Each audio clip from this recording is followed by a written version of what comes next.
Only ఎందుకు ఎలా driving చేయాలో తెలియక యాక్సిడెంట్ ఎందుకు అవుతుంది? మెయిన్ డ్రైవర్ వల్ల నిర్లక్ష్యం అవుతుంది. డ్రైవర్ ఏం చేస్తాడు? సెల్ ఫోన్ డ్రైవింగ్ చేయడం, లేకపోతే ఫోన్లో ఎవరితో మాట్లాడడం, లేకపోతే పాటలు వినడం, అంతే కదా. లేకపోతే తాగేసి డ్రైవ్ చేయడం, అంతే కదా. ఒకటి తాగేసి డ్రైవ్ చేస్తాడు, లేకపోతే ఫోన్లో సాంగ్స్ వింటాడు, లేకపోతే ఫోన్లో మాట్లాడతాడు. ఈ 3 కారణాల వల్ల డ్రైవింగ్ చేసే వ్యక్తి యొక్క నిర్లక్ష్యం వల్ల యాక్సిడెంట్ అవుతా ఉంది. దానివల్ల హెల్మెట్ పెట్టుకోవడం, ఆ బండి ఫోర్స్లో ఉండవు, రికార్డులు ఉండవు, ఇన్సూరెన్స్లో ఉండవు, వాటి డ్రైవింగ్ లైసెన్స్ ఉండవు. ఏదైనా పొరపాటు జరిగితే అతనికి రావాల్సిన ఇన్సూరెన్స్ క్లెయిమ్ కూడా అవ్వట్లేదు. సో డ్రైవింగ్ చేసేటప్పుడు మందు తాగి ఎట్టి పరిస్థితుల్లో డ్రైవింగ్ చేయకూడదు. ప్రతి ఒక్కరు కూడా డ్రైవింగ్ లైసెన్స్ ఉండాలి అందరికీ.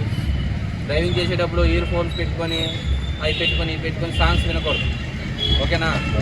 ఒకటి మందు తాగి అప్పుడు డ్రైవింగ్ చేయకూడదు, సెల్ ఫోన్స్లో పాటలు వినకూడదు, సెల్ ఫోన్లో మాట్లాడుతూ డ్రైవింగ్ చేయకూడదు. అలా చేయడం వల్ల మన కాన్సన్ట్రేషన్ అంతా మాట్లాడేటప్పుడు ఆ సాంగ్స్ వినే దగ్గర ఉండిద్ది. తాగేసి ఉండడం వల్ల కాన్షియన్స్లో ఉండవు, బండి ఎటు చూస్తున్నాడో తెలియదు. ఇంకోటి ఏంటి, వెదర్ చేంజ్ అంటే వర్షం పడే కొన్ని చోట్ల రోడ్డు స్కిడ్ అవుతూ ఉండింది, లేకపోతే ఏదైనా ఆయిల్ ట్యాంకర్ వెళ్ళినప్పుడు కొంచెం ఆయిల్ పడిపోయినప్పుడు బండి స్కిడ్ అవుతూ ఉండింది.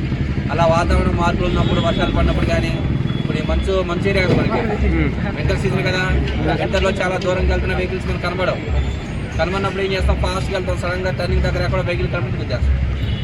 కాబట్టి నైట్ పూట మంచు పోయేటప్పుడు కూడా వెహికల్ చాలా స్లోగా వెళ్ళాలి, లైట్ ఆన్ ఆఫ్ చేసుకుంటా వెళ్ళాలి. ఎదురుగైన వెహికల్ వస్తున్నప్పుడు ఒకసారి లైట్ ఆన్ ఆఫ్ చేయాలి. అప్పుడు ఎదురు వచ్చే వెహికల్స్ ఏదో వస్తుంది, మనకి రోడ్డు పక్కన ఎంత సైడ్ ఉందో ఇది వెళ్తే ఇది పక్క అటు పక్క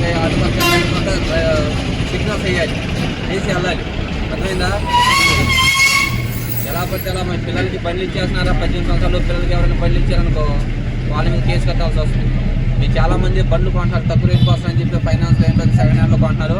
ఆ బండ్లు ఎవరి పేరు మీద ఉన్నాయో తెలియట్లేదు, వాటికి ఇన్సూరెన్స్ ఉండదు. అర్థమైందా? ఎవరో పేరు మీద ఉంటాయి, దొంగ బండి తెలియదు, నిజం బండి తెలియదు. మీరు ఫైనాన్స్లో బండి తీసుకున్నా కానీ ఖచ్చితంగా బండి యొక్క ఆర్సీ తీసుకోవాలి, ఇన్సూరెన్స్ తీసుకోవాలి, ఇన్సూరెన్స్ చెక్ చేసుకోవాలి. ఎప్పుడు అయిపోయింది ఏంటంటే ఫోర్స్లో ఉంటే ఫోర్స్లో చేయించుకోవాలి. మొన్న ఒక యాక్సిడెంట్ అయినప్పుడు ఆటోకి ఇన్సూరెన్స్ లేదు. ఆ చనిపోయిన వ్యక్తి డబ్బులు ఇప్పుడు అతను కంపల్సరీ అతనే కట్టాలి. అర్థమైందా? అది ఇన్సూరెన్స్ ఉందనుకో ఇన్సూరెన్స్ కంపెనీ కట్టుకునేది. ఇన్సూరెన్స్ లేకపోతే ఆ ఇన్సూరెన్స్ ఎంత క్లెయిమ్ అయితే 20 లక్షలు అయితే 20 లక్షలు, 15 లక్షలు అయితే 15 లక్షలు ఆ వ్యక్తి డ్రైవర్ కట్టాలి. అలాగే ఎవరైనా వ్యక్తి బండి మీద వెళ్ళి పడిపోయినప్పుడు అతను డ్రైవింగ్ లైసెన్స్ లేదనుకో అతను ₹1 కూడా ఇన్సూరెన్స్ క్లెయిమ్ అవుతుంది. సో మీరందరూ ఖచ్చితంగా కూడా డ్రైవింగ్ లైసెన్స్ చేయించుకోవాలి. మీ యొక్క బండ్లకు ఆర్సీ కంపల్సరీ ఉండాలి, మీ యొక్క బండ్లకు ఇన్సూరెన్స్ చేయించాలి, తాగేసి డ్రైవ్ చేయకూడదు. స్కూల్ పిల్లల్లో కూడా వెళ్ళి చెప్పండి. మీ వాళ్ళు మళ్ళీ స్కూల్స్లో విలేజ్లో మేము చెప్తా ఉన్నాం. మీ బంధువులకి కానీ మీకు తెలిసిన కుర్రోళ్ళు కానీ మీ ఊళ్ళో ఉంటుంటారు కదా, వాళ్ళు కూడా మీకు చెప్పాలి అందరికీ. ఎందుకంటే ఇప్పుడు యాక్సిడెంట్లో చనిపోతున్నాం ఉంది చాలామంది 25 సంవత్సరాలు 30 సంవత్సరాలు అంతే కదా. పొరపాటున యాక్సిడెంట్ అయిపోయి చనిపోయి ఇది పరిస్థితి ఆలోచిస్తాం. మేము చెప్పేది వేరు, నేను చెప్తే ఉంటే ఎంత చెప్తారు కొంత